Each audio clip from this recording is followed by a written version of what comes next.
Hi there, sixth graders. This is World History, Chapter 12, Lesson 3 about the Khmer. I will be reading aloud page 356 to 359. Do follow along. We'll start with the preview, the yellow bar. Focus on the main idea. For hundreds of years, the Khmer culture dominated the peninsula of Southeast Asia. We're getting into lots of different and new vocabulary words, so please repeat after me. Cambodia, Laos, Indochina Peninsula, Angkor, Angkor Wat, Jayavarman II, Suryavarman II, Deva Raja, and absolute power. As always, we start with the "you are there." On a midwinter break, you and your family travel to Southeast Asia. It's the middle of the cool, dry season in Cambodia. What a great day to explore part of Angkor Wat, one of the great temples built in the 12th century. The temple is rectangular in shape. As you walk along the paved main entry to the temple, you see that it is surrounded by artificial lakes, canals, and moats. These are used for water control and rice irrigation. The central pineapple-shaped tower in front of you stands more than 200 feet tall. Carvings on the walls to your left show scenes of war and legends, and to your right are carvings describing everyday life. Everywhere you look, carvings of dancers greet you. And that picture at the bottom of the pages there, that is not a model. That's actually what it looks like. It is very detailed, very intricate, and this is very old. It's called Angkor Wat. It's located in Cambodia, which is a country in southeastern Asia.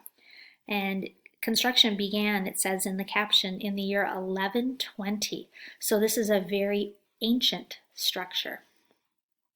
Page 357. The Khmer Kingdom.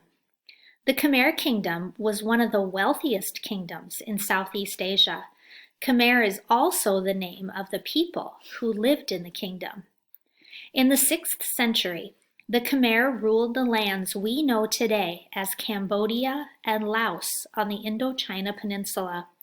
The Khmer civilization was influenced by Indian culture. Buddhism also flourished, along with the worship of Shiva and other Hindu gods. Internal conflicts divided the kingdom during the 8th century, but Jayavarman II reunited the kingdom. In 802, he was crowned king according to Hindu rites, which declared he was a Deva Raja, or a god king. Being a Deva Raja allowed Khmer rulers to act with absolute power, or the power to control every part of society. They used this power to form large armies that could defend the kingdom, as well as to invade its neighbors. In addition, the kings could force both the Khmer and slaves to work on the extensive irrigation system. The irrigation system was key to a successful economy. During the monsoon season, the large reservoirs, levees, moats, and ponds helped to prevent the farmland from being flooded. They also stored water to be used during the dry season. This irrigation system allowed farmers to grow crops as many as 2 or 3 times a year. They might be wondering, how can they plant so many different crops several times a year? Around here, we're lucky if we can plant 1 crop during our growing season.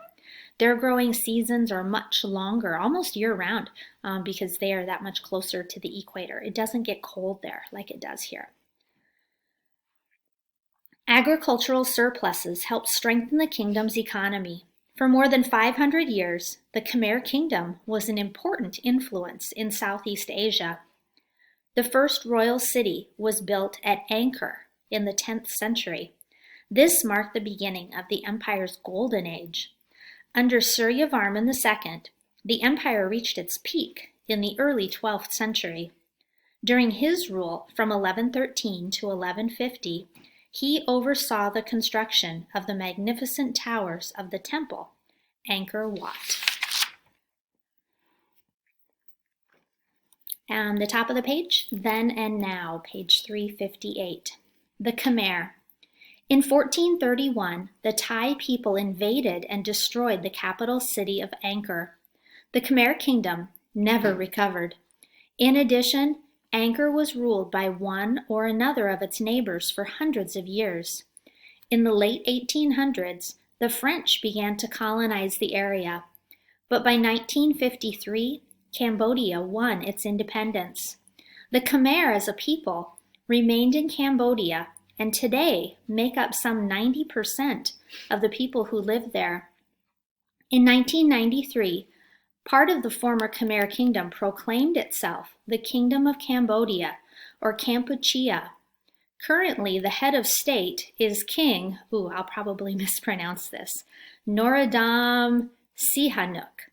The government is led by an elected prime minister. A stone wonder.